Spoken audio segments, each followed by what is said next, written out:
your body is your instrument for acting. So what's the reason for you to not fuel it properly so that you can perform? I mean, would you put this show in a Ferrari? I mean, I don't think it's going to run that well. It's not going to drive that well. So, welcome to Inside the Audition, the podcast where we go behind the scenes for a deep dive look into the world of auditions. I'm Joey Freddy Larsen, creator of Actors Audition Club, an international community helping actors book your dream roles in TV, film, and theater. And I'm Brandon Knox, actor, producer, and co-host. Each episode, we chat with actors and industry professionals to share their audition experiences, insights, and advice. We provide actors with actionable tips, strategies, and resources to help you elevate your auditions. We demystify the often intimidating and misunderstood world of auditions to help you succeed. So whether you're just starting out on your acting journey or you're a seasoned pro, join our Actors Audition Club members as we go Inside the Audition. Oh, hey there. I didn't even realize the podcast was on. I was just here doing my shoulder thingies. Yeah, just here nonchalantly working the buys, blasting the guns. Do you know, Brandon, which way is the beach? Is it this way or that way?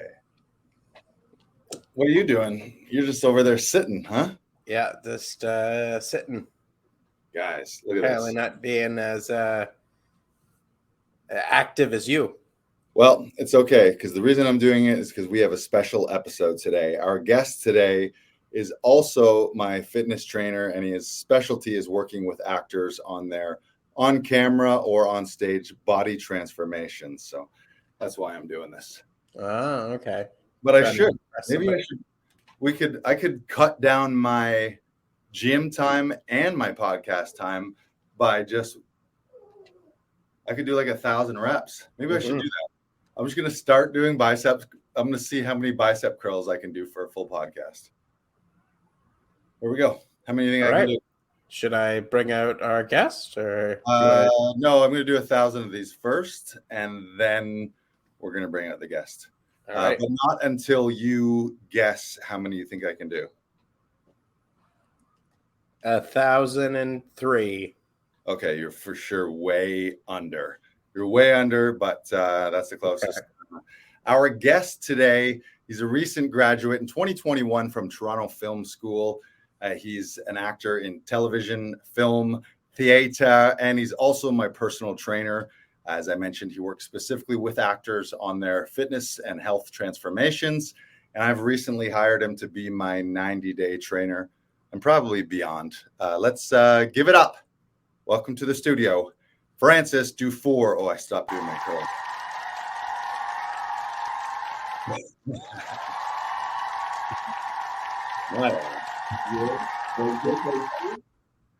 There we go. nice girls. I got to say, you're a quick learner, Joey. I'm going too. I know that I'm going too fast, but that's just for camera to look cooler. I should be going slower. Yes, time under tension, especially on the descent. Yes. Yeah, there we go. And 1,003. Brandon, you were spot on. I did. I'm poached. I'm going to put them down now. Carefully. There we go. Yes, you get form there. Stabilize the spine. I feel pretty good. Well, welcome, Francis. You're actually in the office of the gym. You've got a day of training at the Gymbo. Yes. We're at 235 Queen Street East. We're called OBF Gyms. Right now, I'm mainly the program coordinator, so I make sure everybody is taken care of, and they get the best program based on their needs and all that. So I work on both sides. Also work as a trainer and all that, but I also work in sales and helping people solve their problems and making the right decisions, because we all have these mental blocks sometimes, or these false beliefs that are keeping us from being our best selves. So I love to use these persuasion. Love tactics. it. to help And people. speaking of making great decisions, anyone who's watching us or listening to us right now, live on Facebook, live on YouTube, make sure to share this out. Stick around to the end as well, because Francis has got a little giveaway that'll help you get closer to your fitness and health goals. He's got a little goodie at the end that he's going to give away. But first, Francis, we always kick these off with something called the 1 minute life story. Brandon's going to throw 60 seconds up on the clock, and you have that time to tell us Francis Dufour's 1 minute life story starting now. All right. Well, as you can tell, I'm a French guy. I grew up in New Brunswick. All my life, I was into sports. I played hockey, started at the age of 4. I was always active. I was kind of like a cool guy, but not the most popular guy, So I was still kind of like, the clown at class. But so, I was not really the most popular guy, but I was, doing relatively well as far as the athletic world and, making friends, connections and all that. And sort of got this epiphany after university. I thought that kinesiology is cool and all that, but it's not really what I wanted to pursue. Acting was always on the back of my mind. So I got a door-to-door sales job. I made a bunch of cash, and then I moved to Toronto, went to Toronto Film School. And then the rest is pretty much history. And right now, I'm finding that balance. Balance is not maybe the best word, but I'm trying to find a lifestyle where I can do what I love, make money, and then focus on acting at 100%. So here I am, Francis Dufour. Ding, ding, ding, ding, ding. That was spot on. 60 seconds. Brandon, Well done. have we had someone do it so precisely? That was solid. That was very solid. I like very that. well done. And interesting, I don't know if we talked about all this, Francis. We have some similarities.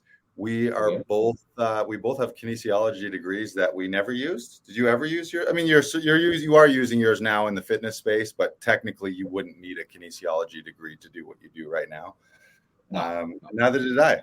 Yeah, I never used it, and not only that is after kinesiology, I went to Western. My first job was door-to-door sales. It was like coupon books, like very similar. I literally read the book, Rich Dad, Poor Dad. And in that book, one of the things they say is it's a good thing to learn some sales skills. No matter what you're going to do, if you can learn some sales skills, that's a thing that applies to all areas of your life.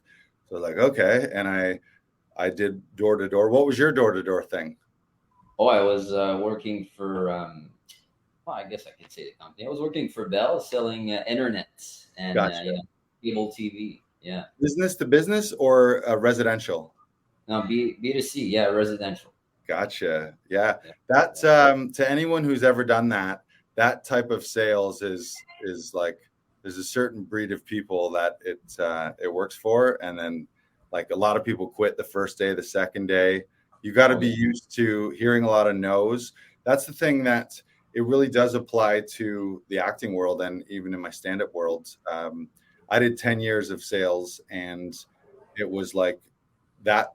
First of all, talking to strangers, meeting new people, having charisma to make an instant connection, but then to hear no a bunch, but be able to make your day on the 1 or 2 out of 10 or whatever the ratios are, whatever the numbers are. You didn't need that many. And you would have that mentality of the next no gets you closer to your yes. And I'd be like, do my thing. No. Okay, good. I got to run to the next place to get the yes. They just drop you off in the middle of a neighborhood too. Was that it? And you're just a lone ranger? Oh no, I had the luxury of my own car. Oh, wow. Is that what they did to you? They would drop you off and yeah, we would go to like the office, and then they would pile us in a van, and then they would take us to our like neighborhoods, and then like the team leader would come and rescue us at the end of the day. Maybe that's only because I didn't have a car at the time, though. Maybe there were people who had cars and they were driving to neighborhoods. So I might have just been mooching rides. So that's interesting that we have that similarity. And then what? Let's take it back. What prompted you to make the shift from kinesiology to Toronto Film School? And maybe the first question I have is what's your first performance ever? Did you do something as a kid that stuck with you in school? Well, I started improv in grade 4, and I was terrible, but it was still very fun. was still very fun. And after that, growing up, I kind of want to, theater is for not so cool kids. So I was kind of like putting on a facade, every time I would watch a play in high school, I was like, it would be cool to be up there. It's because you were a jock. You were a jock. So you had to be either you were a theater nerd or you were a jock. You couldn't really be both in any school because there wasn't time, but two, it was different people, different cliques. That's interesting. That's funny. But at university on my first year, I kind of got interested. There was a theater committee, and so I just put my name in there, and I joined. I was the first to arrive. It was just this guy sitting on the floor. It was like, "Is this the theater committee?" Like, yeah. And then I think we ended up being 5 or 6, and they were all sort of the nerdier kids I saw from high school. Because I come from a small town, so we all knew each other. Right. These were they were all the kids that you stuffed into lockers the semester before. Yeah, so they were all like the sort of less uncool kids. I never bullied anybody, but they were my friends, but I got to know them, and we started working on a play. But the sad thing is, eventually, all of these guys, because they were all friends, and I was sort of the outsider by myself, they all just gave up. It's like, oh, the exams are too rough. We're just gonna bail. That was 1 month before the play, doing the play live. I was so excited, but they had to shut down the whole thing. So I was kind of like, well, there goes my chance. And so, what play was it?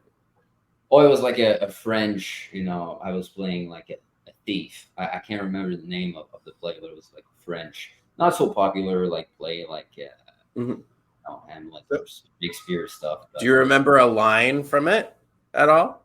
Oh no, it's been like 5 years, but I think I remember a line. I was like very angry, and I was like to slam on a table, and was so like not organic. So I was struggling with that, trying to be mad, and I was like, struggling at something made me want to do it even more, if that makes sense. I don't like sucking at something. Right. So, but yeah, I kind of got not discouraged, but I moved to another city to keep my studies going.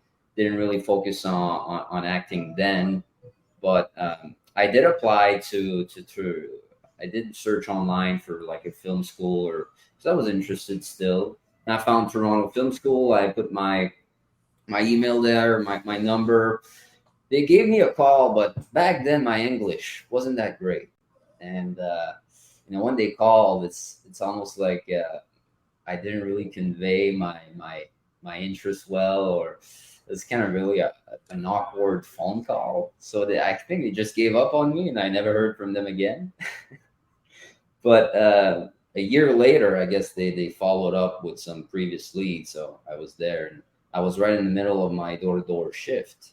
And, didn't think too much of it because it's been 2 years since I called them. And I saw on my phone it's Toronto Film School. I'm like, should I pick up? And, I think they tried 3 times because I didn't pick up the first time. I was busy, on my door-to-door job. And I just finally answered. They kind of convinced me to learn more about the school, what they have to offer. And basically took the plunge, auditioned, and then I got in. And the rest, I guess, is history. So it kind of took me back, it reached back to me in the acting world, and here I am still pursuing it. Yeah. That's so interesting. First of all, that your very first play, just the whole thing collapsed. And so everyone but you quit? Yeah, I was committed. That's hilarious. I want to write a play about that. Like that's the play where by the end, on the night before, everybody quits. And you're just left. But it doesn't get canceled. You just have to do the whole play. Yeah.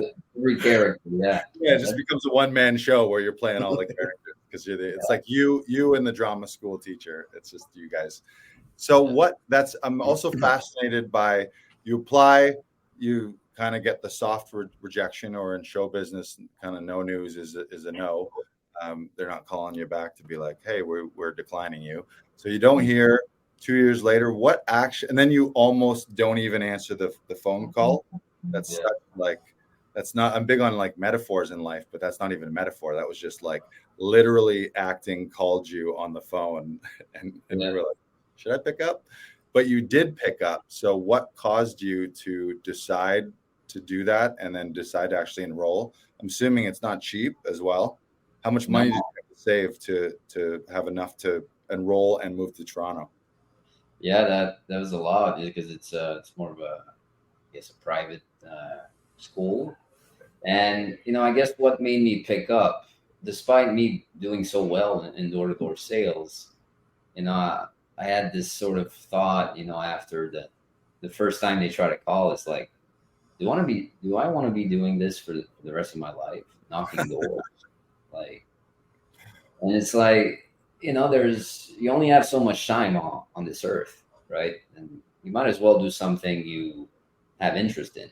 Mm-hmm. And I think so many people, they just go through the motions, right? They have their survival jobs. They never really focus on acting at 100% because their job is soul sucking them, right? And so I guess I just had this epiphany, and that's why I picked up the phone and I think I want to give this a shot. I was still young. I was like 22 at the time, 23, just out of university. And I think, I was in my 20s where I sort of realized that I want to try so many things. I want to try a lot of stuff.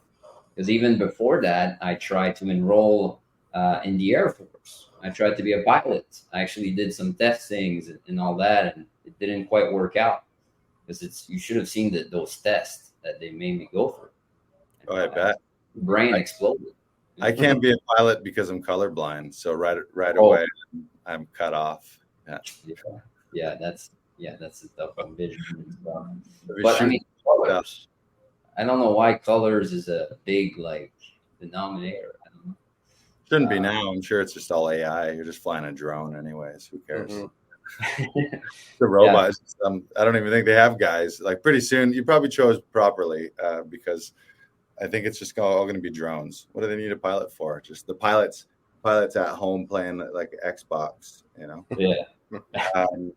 So you enroll in Toronto Film School. Let's talk about your favorite experiences there. What classes did you gravitate to?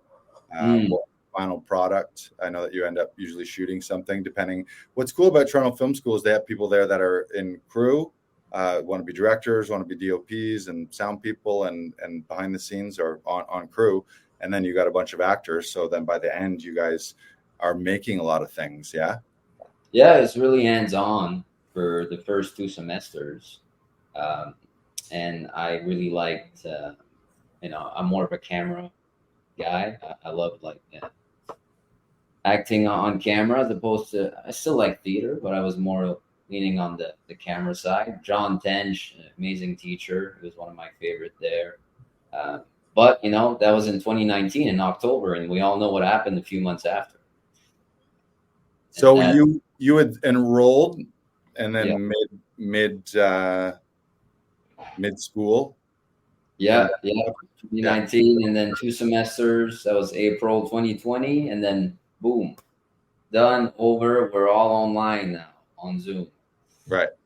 So for 12 months, I was basically, all my classes were online. They were pretty good the way they adapted to it. I mean, we had the options to defer, but I'm like, no, let's just keep going. I'm glad I did, despite there's a few things that I won't talk about, but we still learn how to audition on Zoom, using that medium, using the space, the camera effectively. We still learn about the writing aspect of it, and so I still learned a lot. It's just that it would have been great to having this networking aspect with the crew members you mentioned, and having access to equipment and shooting our own short films at the final semester. So that was a bit of a challenge, but I'm grateful for having kept going, and yeah, also there. Yeah, that the whole world had to do that. Had to shift to online. And Brandon and I both work with Tom Todoroff and his weekly classes. I did their conservatory, which was online. It was during COVID too, so it had already started when I enrolled. So I knew what I was getting into, but we didn't know if we would be going back to in person at all. But really, it ends up you end up learning how to do things the way the world is now doing it. So without jumping on board, like think of actors, there's still actors who are like, oh, I hate Zoom auditions and Zoom it freaks me out and I don't know how to do them. And they haven't figured out the tech and they don't have a good home setup and they're just frustrated and frazzled and like really spooked. And it's at some point you gotta hop on board with the future and move with the way the tides are moving. Yeah. Cool. So let's talk. I want to talk. This being Actors Audition Club, let's talk a little bit about some of your audition experiences and your audition process. So you can talk about either or. Dealers and viewers at home. I see you on Facebook, and actually, I don't see you. I know you're there though. I sense you hiding in the bushes. Make sure to comment and ask questions to Francis, especially if you have any questions about fitness and nutrition. Towards the end of the episode, we're going to talk about Francis's work in fitness and nutrition, specifically working with actors for their on-camera transformations. And make sure to share this out right now to your network of friends. So just smash that share button right now while you're listening. So tell us about a favorite audition experience, or actually, no, we've got audition process up there. Tell us about your audition process. Okay. First of all, I like to simplify everything. There's always sometimes we like to complicate everything, and there's only so many hours that we have to prepare for an audition. I'm not going to start doing method acting for an audition. So it's all about, I love to establish first of all, knowing sort of your brand, your essence, and all of that. Some people like to stay away from that. They don't like to have a specific, being associated with a certain thing. But I think finding your way in can be very valuable. Sure. And it's just basically every audition is just a version of yourself in a different circumstance. But first of all, I love to read the scene or the script a lot of times, because I do have an accent. I do have a French accent, so saying things over and over and over kind of reduces that a little bit if they happen to be looking for more of a American accent. So I like to work on that and finding a goal, right? If you have no goal, what's the point of the scene, right? So finding a goal, but not so much of a goal that doesn't have a clear, vision behind it. When you say find out more information, that's not really a goal. So if let's say you establish a goal that is sort of wishy-washy like that, I'd like to say, so that I, and then answer a question, and then so that I, and then eventually it comes to a tangible goal. Yeah, you're talking about being specific, which is a great way to, as Tom says, specificity kills cliche. Mm-hmm. Yeah, and a lot of people do that where they're like, oh, I'm in a fight here, or who are you talking to? My girlfriend, versus saying, my girlfriend that I really, really love. We've been together for 7 years. I met her here. I met her there. And I love this thing about her specifically, like being that specific in relationship and also into your wants and your desires and what you're fighting for in a scene. That's great. Yeah. Good stuff. Yeah, you're speaking our language, Francis. What's that? I said you're speaking our language despite the French accent. That's true. And also, these punctuation and these could be traps, at times. And you really gotta, is there a purpose to that comma?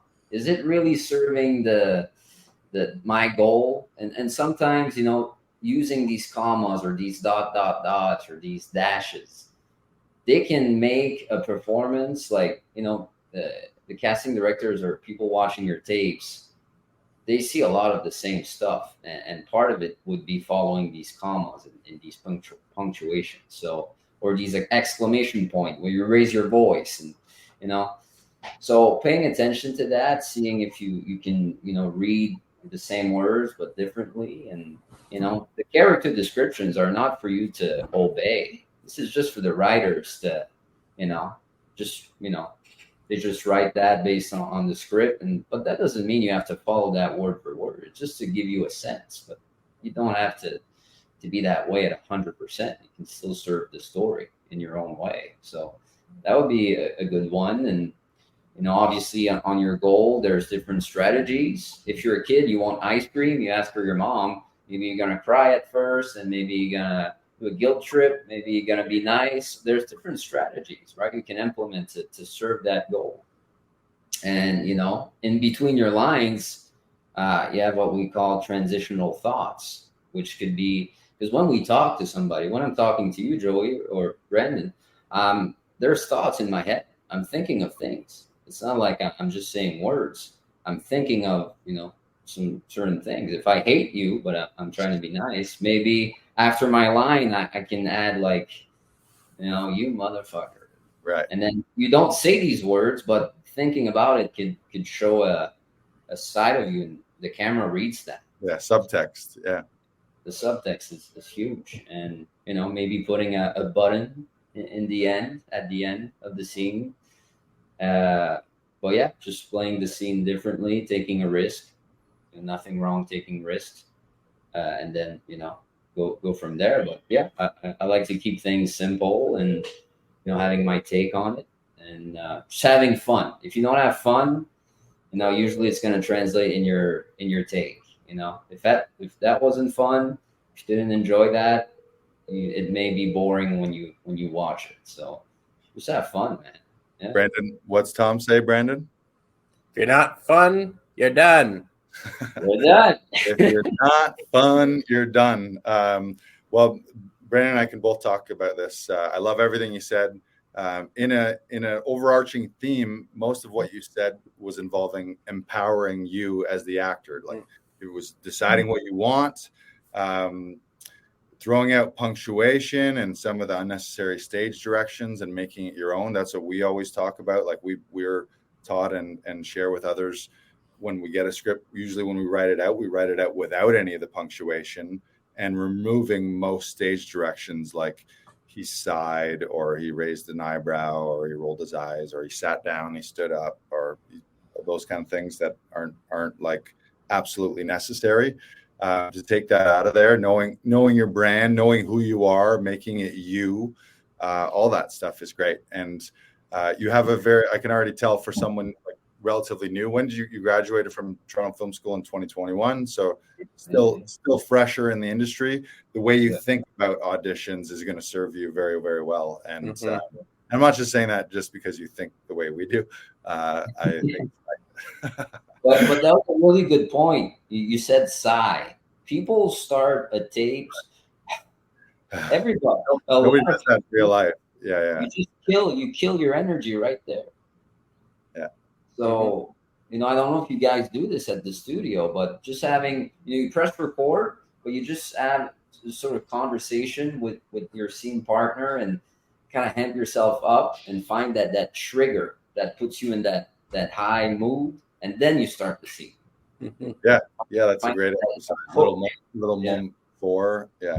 Sometimes some like people will often use some kind of Meisner exercise, a little back and forth to get into it, to reach whatever that heightened state needs to be. I love that you said buttons as well, because adding a little button so that you get your last line or maybe a last look or something physical just means that you're empowered as a performer and as a creator. Versus some people being afraid, like, oh, well, the last line in the scene was their line. It's like, who cares? Just say what would, if they didn't yell cut, what would the next thing that you would say be? Throw that in there. Yeah. Great. Anything you want to add to his process there? That was great, Francis. I love everything you said. Yeah, it was really great. You have a very strong grasp of this, and like it's fantastic to see. And on it, a lot of times most people don't know what a button is. So the fact that you know what it is and you know how to implement it, fantastic. Yeah, and what you just said there is like the moment before too, and talking about amping up into it so that you're not. What you don't want to see is you don't want to see the actor turn on like I'm getting ready to act and now I'm acting. Like you just want to see them in character from the get-go, right? Also having the transitional thoughts as well is a huge plus. Mapping out thoughts during the script is one of the most important things that you can do to really up level your auditions and any performance that you're doing. Right. Yeah. And in Todorov speak, we might link that to guidepost 6, which is discoveries. So having those discoveries in the moment, it's not all pre-planned. You're feeling things and thinking things and reacting to things that the other person said in real time, and having those actual, like they say something, you have an actual thought, and then your words come out, or you say your words and then have a thought about what you just said, but actually in real time. So it seems like actual real life. Like you said, you were like, I'm talking to you right now, but I'm also thinking other things. And when I'm not talking, I'm thinking other things too. So loading it all up with that. Any fun audition stories you want to share from experiences that you've been through?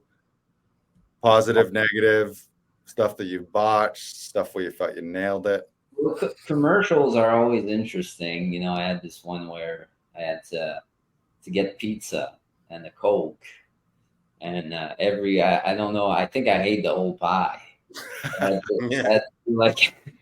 do like a scene where I'm savoring this, I'm eating this pizza, and then it was a pop commercial, so I had this can of pop. And I was savoring the drink, but I was blocking the TV, didn't realize it.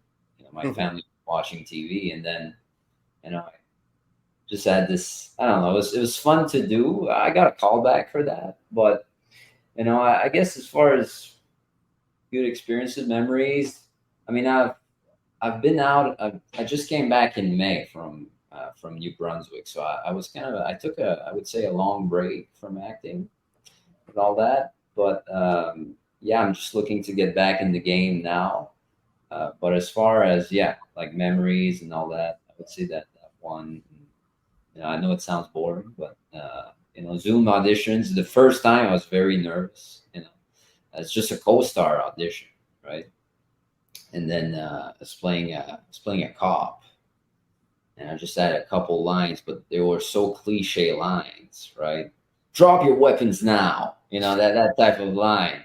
So it's like having to come up with, I guess, co-star, we could talk about that. Like co-star sides are tricky. It's like, do you approach it differently from, let's say, a guest star side? Like a co-star, you don't want to, stand out too much, because otherwise people will start wondering, well, are you part of this story, or you're just serving, that scene in a subtle way?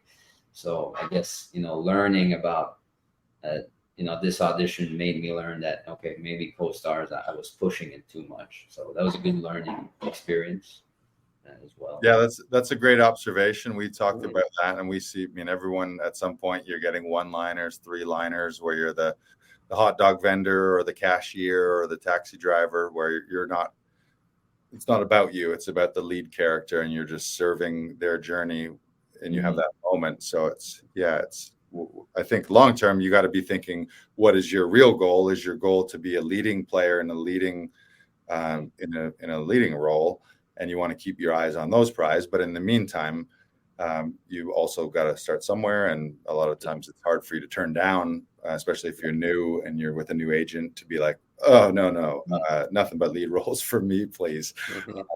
That might not work out for you. But Brandon's talking about this. Brandon, you want to talk a little bit about nailing the small roles? You've taken a course specifically on that. Yeah, I always recommend that people take Lynn Cormack's Nailing the Small Roles class. She's great at dissecting scripts and really taking like something that's maybe one or five lines maximum, and like you don't have anything else to go off of other than those like couple things, and like really making a meal out of it. and it's fantastic. I always recommend that class. Lynn. Lynn Cormack's Nailing the Small Roles class. I'll send a link. Awesome.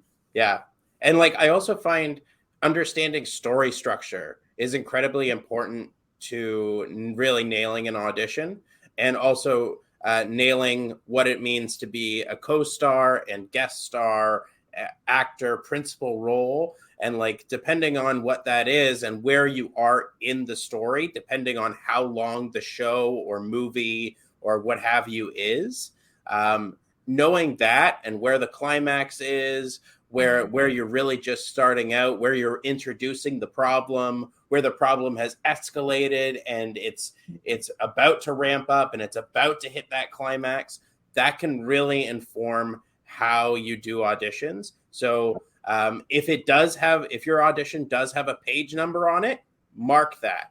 Make sure you're looking at that. And like, if it's a 60-minute show, probably going to be about 45 to 60 pages. If it's a half-hour show, probably 30 pages to 22, somewhere around there. And understanding how that is structured will really help you in your auditions in the long term. Yeah, that's a great tip, Brandon, the pages. And looking at any scene, sometimes when you get 3 scenes, it's like, why are you getting 3 scenes? Because there's an arc in the character. You're talking to 3 different people at 3 different times in the story. So if you're not registering a change in those scenes, change in your relationship to that person, and change in you based on the progression of the story, that's a great note. And I think you mentioned, Brandon, it's knowing how your role serves the story in those small little parts. So like, what is this? Why am I here? And then there's the more fun part, like in any role, often, whether it's small or bigger, you never get all the information. So then it's your job, rather than to worry about that, oh, I don't know this, or I don't know that, or what thing am I coming to, or who is that person in relation to me? How long have I known them?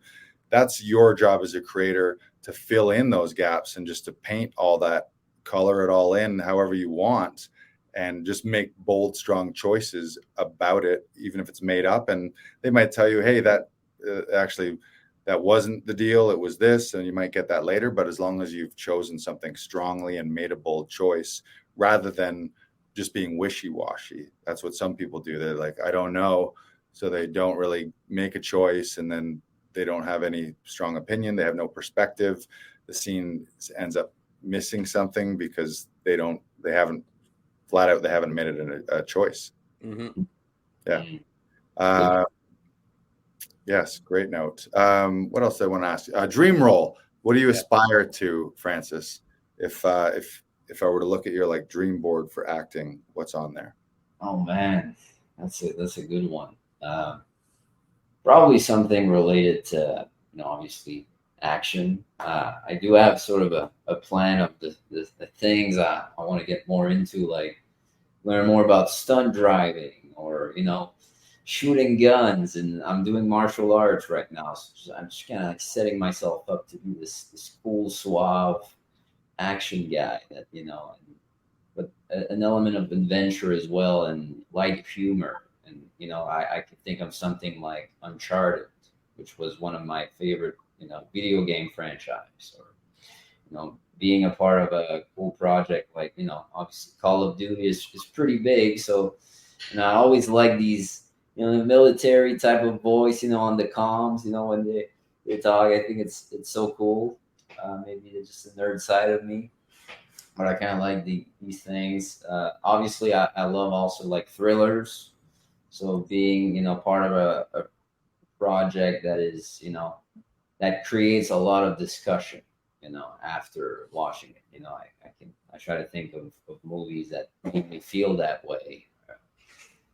Like obviously Nolan's movies are always sorry about that. Or have you watched a bit of David Lynch's movies, like Blue Velvet and Lost Highway? And I haven't seen, no, I actually, he's one that I haven't seen much of it. Brandon? No, I haven't seen much of David Lynch's career, to be honest. They're very weird. Like they're very out of, it's like the dialogue at times, and just the way scenes, the way it's happening. So I just want to be a part of non-generic projects, because right now it's remakes and a bunch of stuff that there's recycled, which I understand. It's a business. They want to make money and they want to make what's familiar to make the buck. But I'd like to be a part of a project that sort of creates discussions, or it's for a good cause, and so does that answer your question? Yeah, totally. No, I think that's great. I mean, you want to be involved, you want to work with artists and create things that are totally unique. Yeah. Is there an actor that you would like to work opposite of? Oh, well, many actors. I wish Paul Newman was still alive. Oh yeah. Did you see the documentary about him? No, is there? Ethan Hawke just made a documentary about Paul Newman's entire career. Oh wow, I have to watch it. Yeah. I haven't seen it, but I heard on. I was listening to Armchair Expert, which is Dak Shepard's podcast, and Ethan was a guest on that, and they talked a lot about Paul Newman and his movie star Hollywood career. Yeah, wow, that's a good one. That's a good one. Well, he is alive with AI. You can be in an AI movie with him. There you go. Yeah. Everyone's trashing AI, but you're gonna get a chance to act with Paul Newman. Yeah, AI, it's a touchy subject. I'm sure you guys talk often about that, and with the deal they're trying to settle for with SAG and the strike and all that. And they're seeing it play out in real time right now. Yeah. But people were freaking out in 2000 with the internet. Right. We're still good. We're still fine. So maybe it's just an overreaction of this phase that we're in right now, which is AI. As long as, I think the human connection is important. And, I don't think it's going to go away anytime soon. Like, yeah, maybe sitting in your living room and typing, write me a movie with Arnold Schwarzenegger and Tom Cruise, going on a treasure hunt, whatever, and then it with creates by itself. And Mickey Mouse. Yeah.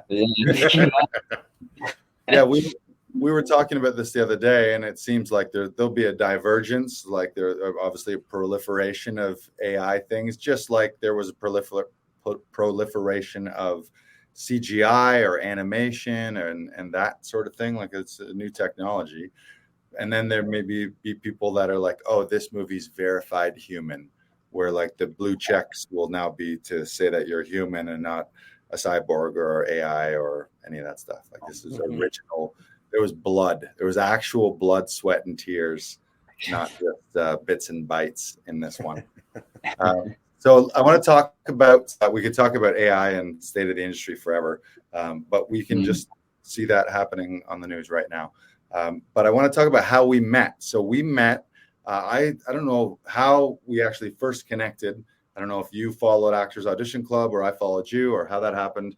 But what I started to realize when I saw you on, I think, Facebook and or Instagram, was that you were a fitness trainer, personal trainer, and you worked in the fitness and health space, but you were marketing and speaking directly to actors versus saying, hey, world, I'll help any of you get healthy, which I thought was very smart to talk to people directly in not only for them, like you're speaking their language, but also for you wanting to work more in the acting industry. Who you're going to work with? You're going to work with actors, and that's how we've come in contact with each other. So I've recently enrolled in a 90-day transformation with you that started July 14th. Yes. Was that right? Yeah. Because a little backstory, I've had ups, like most people throughout their lives. I've had ups and downs, peaks and valleys, where I've been in great shape and then I've been in really shitty shape. Probably as an adult, my weight there was my most unhealthy, which was like 2 years into doing stand-up, I was 300, maybe 305. I'm 6'3", so I carried it well, but that was the biggest I've ever been. But that was late night McDonald's, late night pizza, lots of beer and booze at stand-up shows and after bar. And then in the morning when you're hungover, what do? You get greasy breakfast. So that was kind of like my low point. And then it's been ups and downs since then. And I recently had been in one of those downs where I'm not in terrible shape, but didn't have a regular workout routine. My eating was all over the map. Like didn't really have any kind of like nutrition plan, and was eating not horribly, but not good or consistent. Like it was all haphazard. So I was just realizing that I'm sliding down a slippery slope, and I'm 45, so I don't want to get worse in health as I get older. I want to get better. So I was like, you know what? I'm going to reach out to Francis, and I'm going to learn about his program. I'm obviously an actor, so your programs are geared towards actors, helping us get in better shape for on camera and for on stage, but also energy wise. That's one thing that I really liked about your mentality, was that you're not just let's get jacked. Like it's about food, and it's about rest and sleep and proper nutrients and all that kind of stuff. So July 14th was the start date. October 14th will be 90 days. For listeners at home, this is Francis's first appearance on the podcast, but we're going to have you back at the end of the 90 days. We have, I'll let a teaser here. We have some incredible before pictures. I just might add, where I had to take before pictures, shirtless before pictures.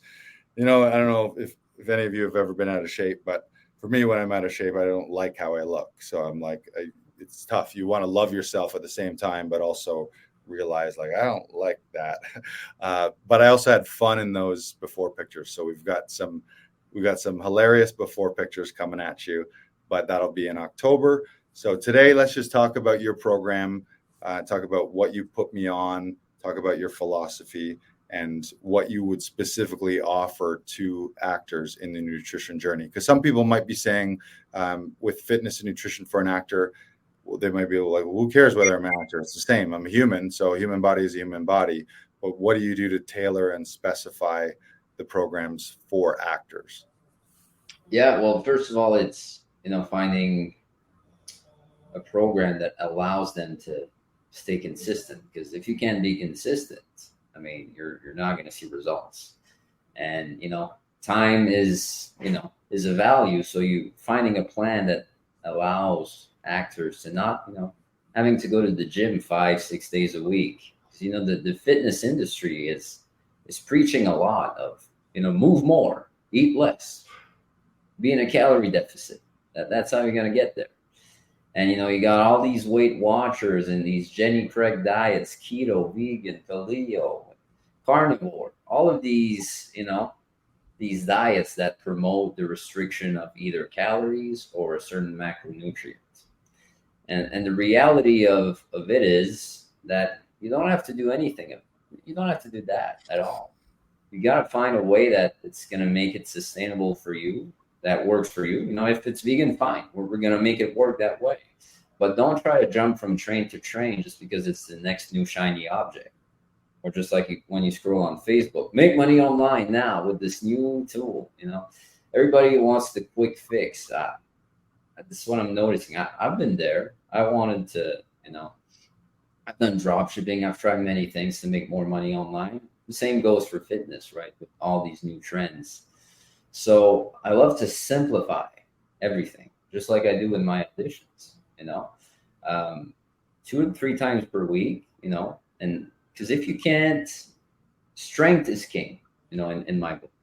Doing all this cardio and this, cutting carbs and all that, it's probably one of the last tool I would use for, let's say, fat loss, for example. But as far as, strength training, if you want to develop this sort of movie star look, which, if you're a man, it will be, a nice shoulder to waist ratio. You got to have to reach a certain body fat percentage to have this sort of movie star lean look, which is, close to that 10%. For some, it needs to be a little bit lower, so 8 to 10%. Sometimes you can go all the way to 12%. But it's important to have a plan, because when you get to that body fat percentage, it's kind of tough to maintain long term. And, you got auditions to take care of. There's, seasons that are busier. You want to stay sharp in your craft. And if you have all this mental fogness and, you can't concentrate, that could be part of the lack of nutrient you've been having, being in a caloric deficit for too long and dieting for too long and doing these HIIT trainings for, 5-6 days a week and pushing, not sleeping so well, staying up late at night, eating processed foods that raises your inflammation, makes you, you have food sitting in your stomach, and you go to bed, you're still digesting, you don't get into that deep sleep. You raise your cortisol levels, which is your stress hormone. And when your body is stressed, if Joey or Brendan, if you're running from a bear, you're not thinking about losing body fat. You want to survive.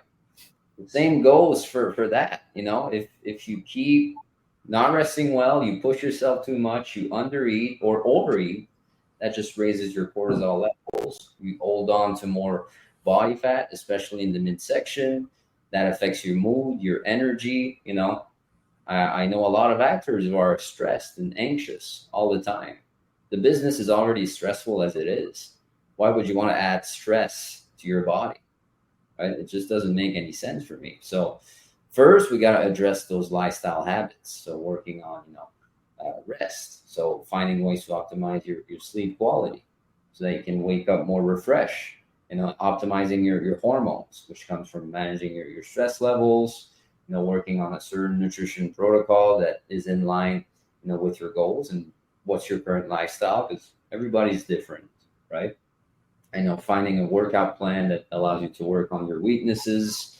Everybody is at different fitness levels. So, making sure that we have good form initially, working on motor control, like you were doing your bicep curls earlier, slower on the way down. Yeah. Things like that. So time under tension is really important, because if you can, build that neural drive, which, everything comes from the brain, well, then it's easier for you to connect, the muscle you're working on. And then it becomes easier to generate more strength. And then, there's phases where, you got to make the muscle bigger, which is hypertrophy in the 8 to 12 rep range.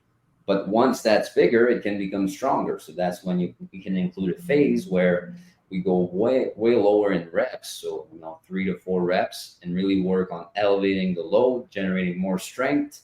If you have more strength, then you can generate more hypertrophy. So having these phases every 4 to 6 weeks to switch things up, and, building your relative strength so that you can get also lean, keep your strength. And that's where you really get that movie star body, the movie star look.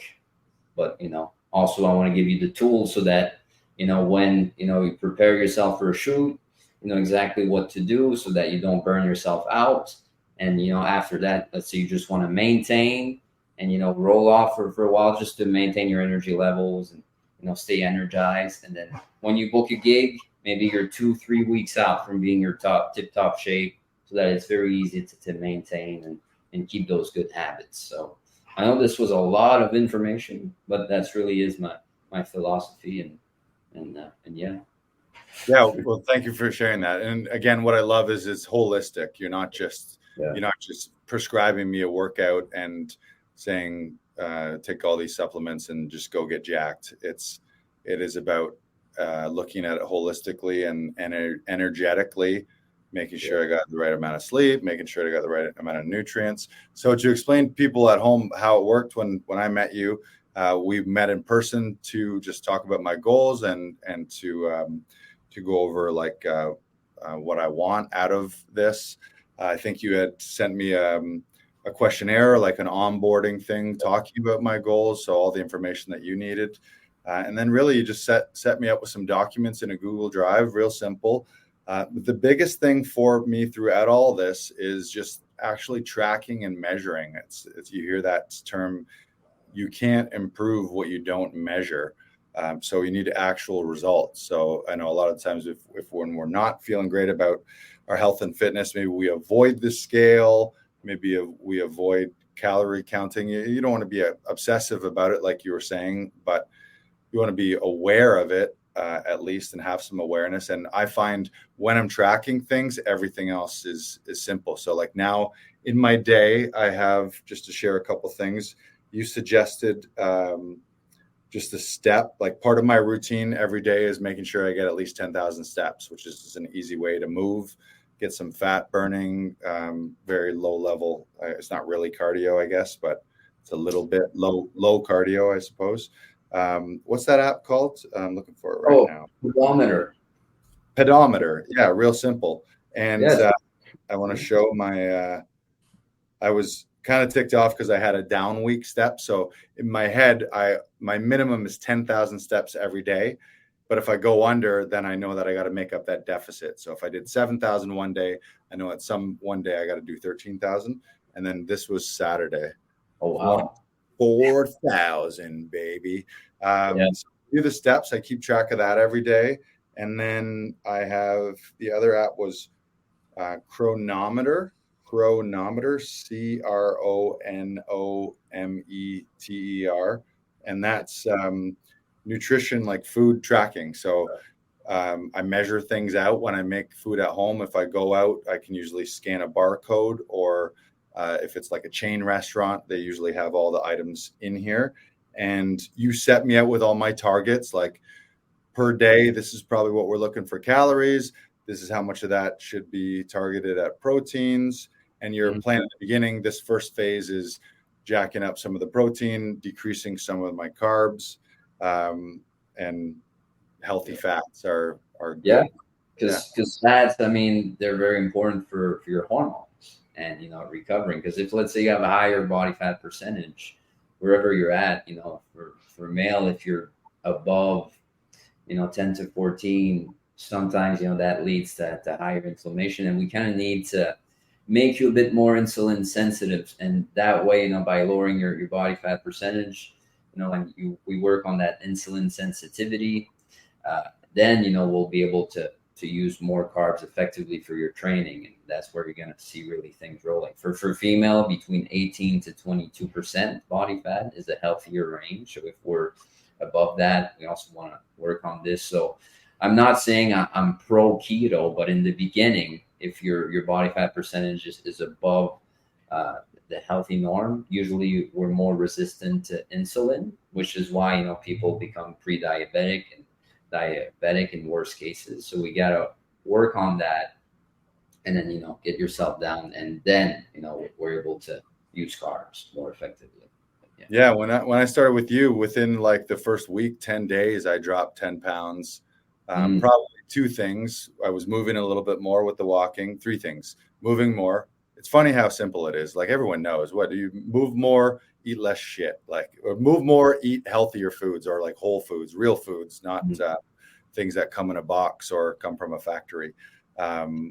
And so I dropped like 10 pounds almost immediately. A lot of that would be from water too. I was drinking more. It's funny, when you drink more water, you think that you would gain weight, but your body realizes that you're getting a constant supply of water. So your body realizes that, hey, this guy's getting us water. We don't need to keep it all. Whereas if you're underhydrated, people think, oh, I drink water, like that'll keep me lighter. But if you're underhydrated, your body is like, I have to hold on to every ounce of water that goes into this body because this guy's not drinking enough. I'm going to cut out all the shit that I knew wasn't good for me in the first place.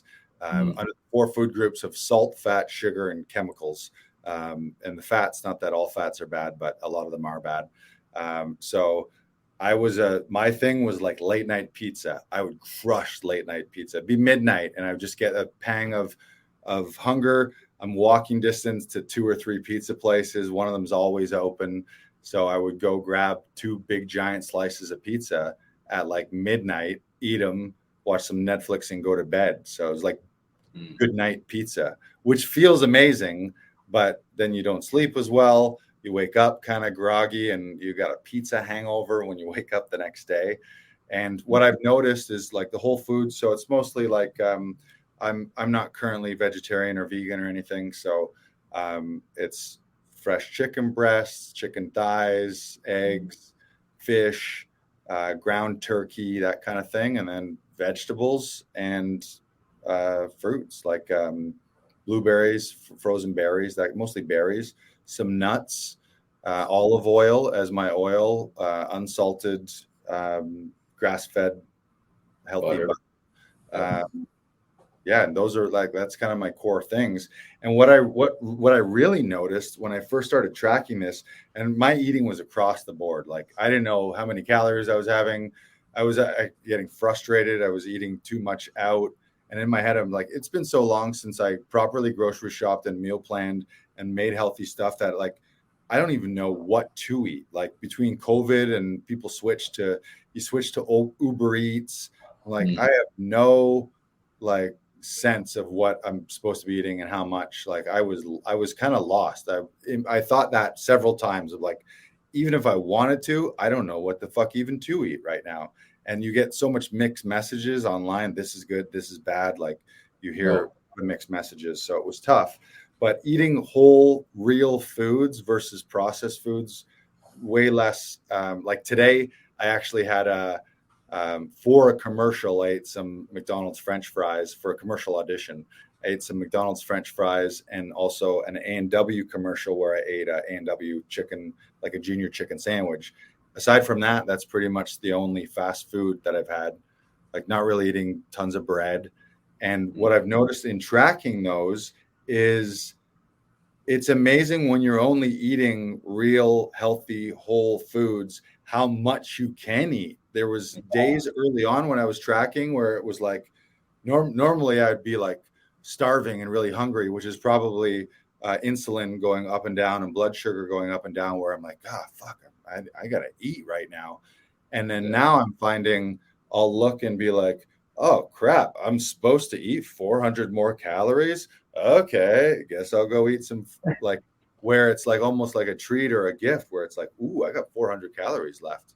And dark chocolate. That's my like main vice, is when I want some treats. It's just straight up high percentage dark chocolate. But that's made such a huge difference. I feel better. I feel lighter. I feel more energetic, and I don't eat as much shit.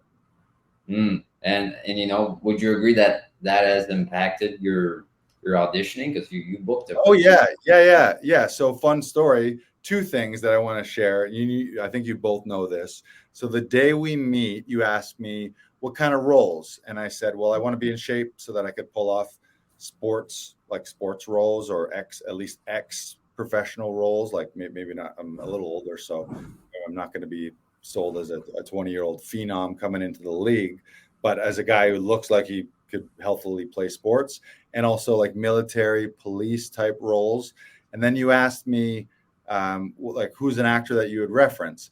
And I've referenced in the past Chris Pratt's transformation from doughboy funny boy in Parks and Rec to when he started getting jacked for Jurassic Park and Guardians of the Galaxy. And I'm a big believer in like manifestation and synchronicities. Literally that fucking night after we had that conversation, so I say military roles, Chris Pratt, I get an audition breakdown from my agent for a video game where the role is military, and in the character reference breakdown, there's a fucking picture of Chris Pratt. I know.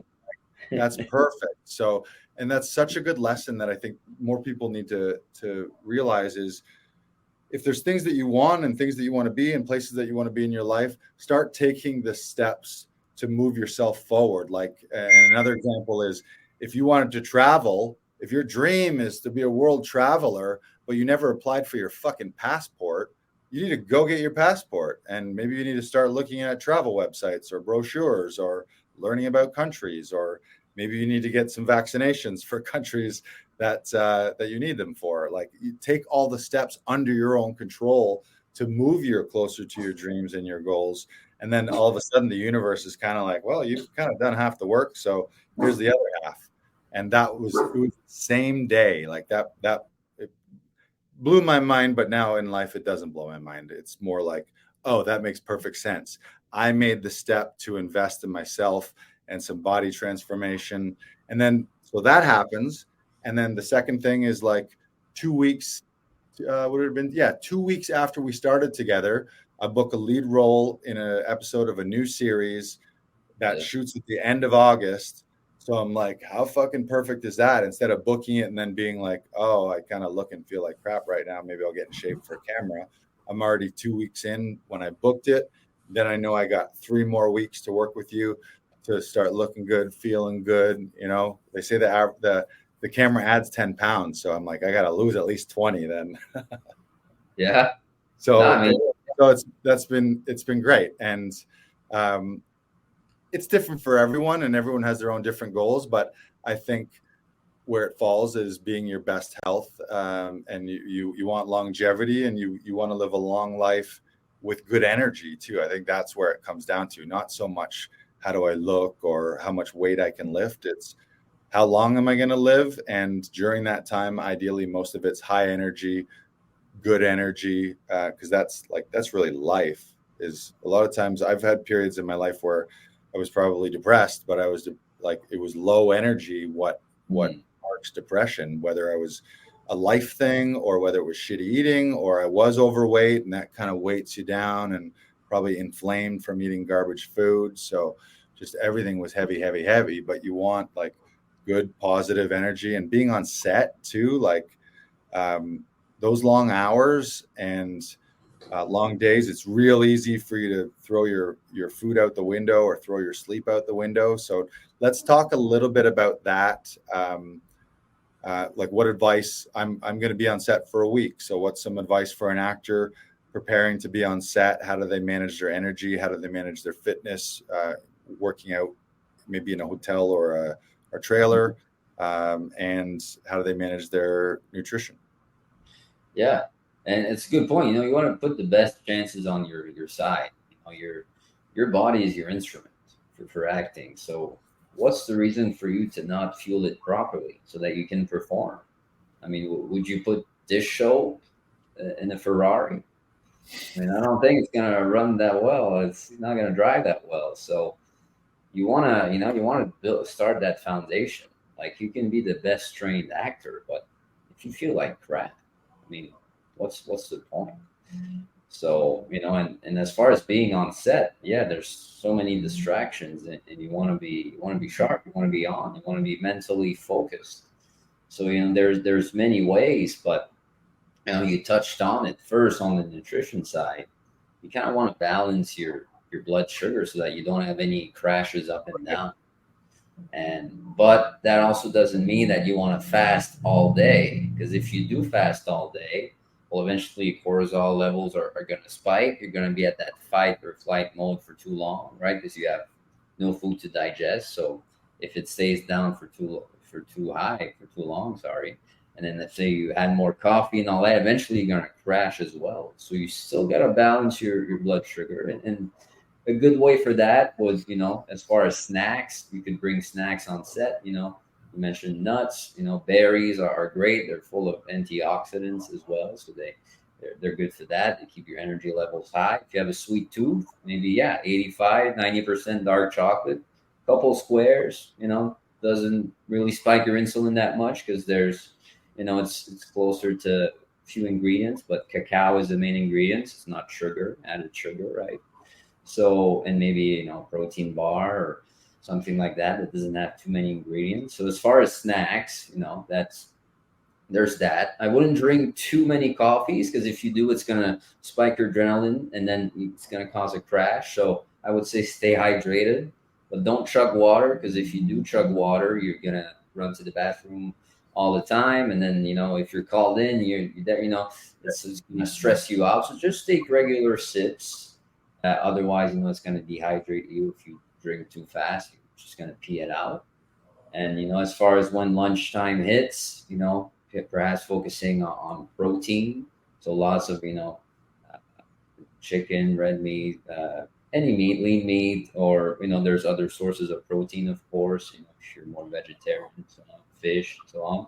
And fibers is huge as far as your carb source, because that doesn't spike your insulin as much. So leafy greens, you know, cruciferous veggies, and, you know, if you want to offer a bit of potatoes or rice, you know, if you have a side for carbs, that's fine. Just don't, if you go for seconds and, you know, you go ham on the pasta and you fill yourself with 2,000 calories in one sitting, Well, in a couple of hours, you will probably get a crash. You will probably feel very tired, and then you'll add a coffee to that.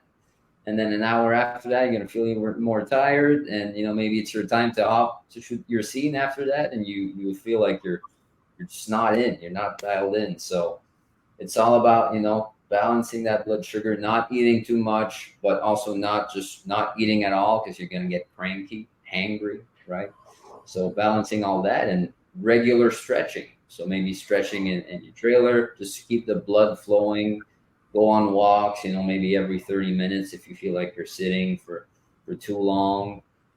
Pump yourself up with some music. Just keep yourself in a good mood. If you like to socialize with other people on set and that brings you energy, that's fine. If you like to sit more in your trailer and chill out, listen to music, or focus on your line so that you're not stressed about it, that's fine too. I mean, whatever works for you. But as far as the nutrition side and stretching, water, and all that, that would be sort of my ideal day on set, so that I'm focused.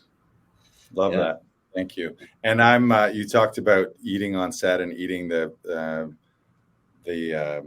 craft services. I was super guilty of that, like especially a while back in starving artist mode, where all of a sudden it's like, ooh, I booked work and I get a free buffet, and you're just like loading up on everything. You're getting the big takeouts, like where it's like you in your head, you're like, I want to get my money's worth. Like I'm getting paid and I want to eat $100 worth of buffet meal. I'm eating lasagna and mashed potatoes and 3 kinds of pasta. So yeah, I'm guilty of that. And I'm a big, like a weakness and discipline for me in the past has been just bowls of things lying around. I think that's changed a little bit with COVID, where it's more like pre-seasoned portions, but like bowls of chocolates and bowls of chips and bowls of pretzels. I'm a guy who in the past doesn't walk by that ever without grabbing a handful of it. And then you add that up, it's like, oh, I ate an extra 1,000 calories in greasy potato chips. And then you're wondering why you're falling asleep in the afternoon. So I have had that up and down on set where you're like, I can barely keep my eyes open now, which is not peak performance. So thank you for sharing that. Any other like workout tips for things? Often actors find themselves in hotel rooms or in the trailer. Yeah, I mean, body weight is always king. If you can do push-ups, any pull-ups and squats, I mean, these are the baseline movement. Also lunging, squatting, maybe doing some planks. These are, you have always access to work your body and use, your body weight to do things. If you have bands, that's great. You can maybe tie it to a wall, do maybe some face pulls, work on your posture, your shoulders. You can do some bicep curls with those bands. You can do some shoulder lateral raises. Maybe, have it in the corner, do some chest flies. There's always ways you could still, work with bands. Cool. I'll buy bands and bring them up and have them in my hotel or in my trailer. That's great.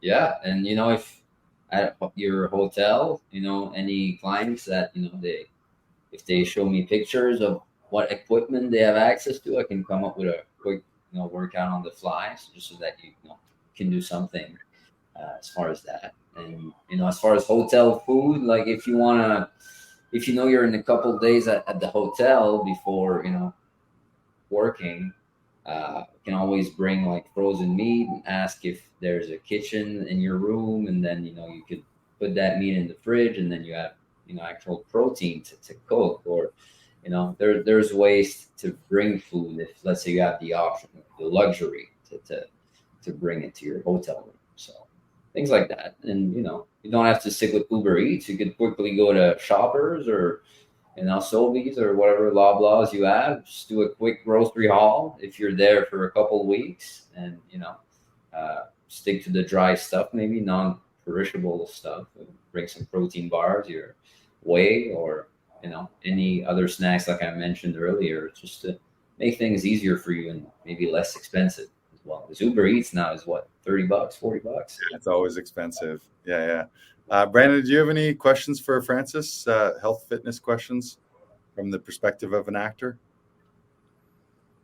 No, I think everything was really answered. All my questions were very well answered. So yeah, it sounds like a great program. We have Francis. You have a document that you sort of your philosophy and of the things that your programs take care of. We're going to share that right now. You want to drop that in the comments for us, Brandon? Mm-hmm. Yeah, so it's a pretty in-depth guide. I mean, it's over 30 pages, I believe. Yeah, it's very. So anything from, these, I call this the movie star lifestyle habits to build upon, like the steps we've been working on, the amount of, fibers, the amount of water that you would need, sleep. So there's guys relating to that. So I would advise these would be the first thing to work on that really builds that foundation. And then, we get more deep into how to calculate your own caloric needs.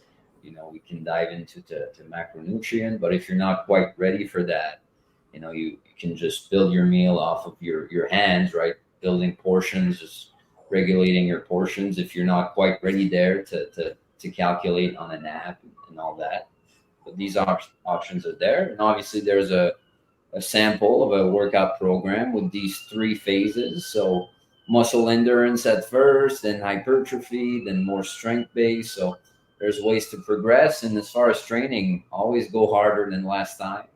Just keep the slight amount of challenge, leave maybe 1-2 repetitions in the tank, but, always keep that, give yourself some challenge, because if you just go through the motion, it's going to be hard to progress. So, always have a strong why, just like in any scene, have a why, have a goal, and remind yourself of that. Have a support system. Obviously you can ask me any questions if you have any. But yeah, maybe have a friend or a fellow actor that you could do this with. Community is big, and motivation is sometimes it goes up and down always, but it's going through the good days and bad days that it starts to build that discipline. Mm-hmm. And then you start craving the hard work, which is that sort of resets your dopamine system. Because right now we have access to dopamine at our fingertips, right? Uber Eats, TikTok, 5-minute reel, 5-second reels, and all that. So that really fries our brain. Just gotta, sometimes we gotta get through the hard stuff and reset that dopamine system so that we start craving again the hard work, and we feel like we're rewarded from that. So sometimes, yeah. That's so true. Anytime I've fallen in and out of the habit is when you're out of the habit, it feels like so much work to overcome just the lack of momentum to go to the gym once. And then once you're in a regular habit, your body kind of feels like, I got to go. Like when you don't go for a few days, you start feeling restless and start feeling like that's the habit you're out of. So it does reverse. Now, so thank you for coming on today, Francis. And just to let everyone know, here at Actors Audition Club, a big reason why I wanted to bring you on is we want to provide more value to our members. You've already dropped that workbook, the Movie Star Body Lean Bulk Blueprint. People can download that for free to start getting some free information. But the thing is, all the information is out there. For most people, it's like it's not really an unlock of like, oh, he gave me the magic potion. It's finding the personal discipline to actually do the work. And for me, I always find that when there's skin in the game. So, and one of our coaches, James Wedmore, he uses the term that transformation begins with the transaction. So yeah, you can look at free guides and free resources and YouTube videos, but the second you actually put your money where your mouth is, then you show up. Like I don't want to invest in Francis's personal training program and then only eat pizza and never go to the gym. That'd be a dumb waste of money. So, but when I don't invest in it, I don't take it as seriously. So when I invest in it, then when I actually measure it and track it, then I set up the systems and process and actually the mental mindset of, oh, I'm in this here. So if someone wants to work closer with you, Francis, what's the best way for them to contact you and reach out to you? And maybe they want to do something like me, kind of a starter 90 day. I feel like 90 days is like kind of the minimum block that you want to work with. You're not going to see too much changes in a week or two or a month. In a month you can, but really 90, I think, is the minimum probably. Yeah, 90 to even 4 months, I would say. At least 4 to 6 months. Good way to drive that momentum. And my goal is so that you don't need a coach ever again, right? So that you become independent, know what to do, and that way you save your money, long term, save your time. But yeah, you can reach me on my Instagram there. That is below my next to my name. _ Francis Dufour and FrancisDufour, Francis Dufour, or you can reach out to us here at Actors Audition Club. It's great because we worked with headshot photographers, people who do demo reels, Tom Todoroff's acting conservatory, now working with you. So we're really setting up a community of experts and of resources available so that when someone joins Actors Audition Club, they have access to all our audition resources and the ability to book and shoot auditions with us, but also access to photographers and demo reel people and fitness people. So thank you for coming on here and being a new part of our promo partners here at Actors Audition Club. And we're a big believer in a rising tide lifts all boats. So we can help you with your auditions, but if you're not taking care of your body and your energy and you're not putting good food into it, then your body is your instrument. And actors do ideally do a lot of work on voice and speech. But if you do voice and speech without moving and exercise, then there might someday be something missing, or you just don't live as long, or you don't live as long with optimal amount of energy. So I know that's tough for a lot of people. People fall in and out of it, but thank you for being on the show today. And my experience with you has been great. A lot of our work is remote, where I'm sending you text reporting.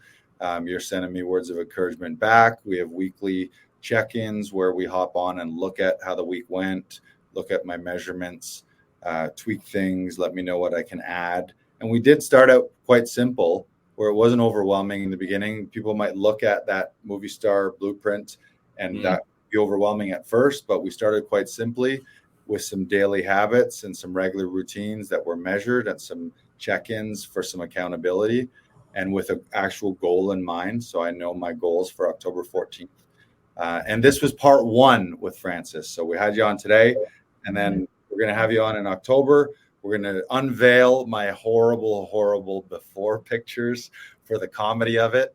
And then we're going to show the transformation by October 14th. They'll be in I'll have a much different shape and makeup by then. So thank you for being on. Thank you, guys. It was great talk, very organic and fun. And if you ever need help, shoot me a message. Like you say, sometimes you got to invest in yourself, and that way you're going to try really hard. You're going to commit. And, if you can just spend 4 months, you could spin your wheels for the next 5-10 years trying to figure it out. But you can solve this issue within a year, in 4 to 6 months, and then have the body so that you can work on your acting career and not having to worry about managing your nutrition and all that with your already stressful career. So I'm happy to help, and it's a great chat, and I can't wait to see those new pictures. Thank you. Yeah. And there's no better investment, right? It's like I think back to times where I was skimping on this, like skimping on a gym membership or not wanting to invest. And I'm like, shouldn't you get up every day and invest in the one thing that helps you live another day? Like that kind of makes sense to me. So thank you for all your help. Let's all live a long life to 100, 120? To live long. Yes. Live long and prosper. Here we go. Yeah. All right, guys. Yes. Thank you, sir. Thank you, Brandon Knox. Any final words? Anyone? Going once, twice, thrice? All right. Ask and fight for what you want, and say no to what you don't want. There you go. Love that. There you go. And for those of you, let's throw up that banner real quick, Brandon, for the membership. If you're looking to escape the self-tape spiral of stress, You can take the entire Actors Audition Club membership for a test drive for just $1 for 30 days and see what we're all about. And we can help you with your auditions. This has been episode 152. We'll see you next week at Inside the Audition. Oh, yeah. Bye.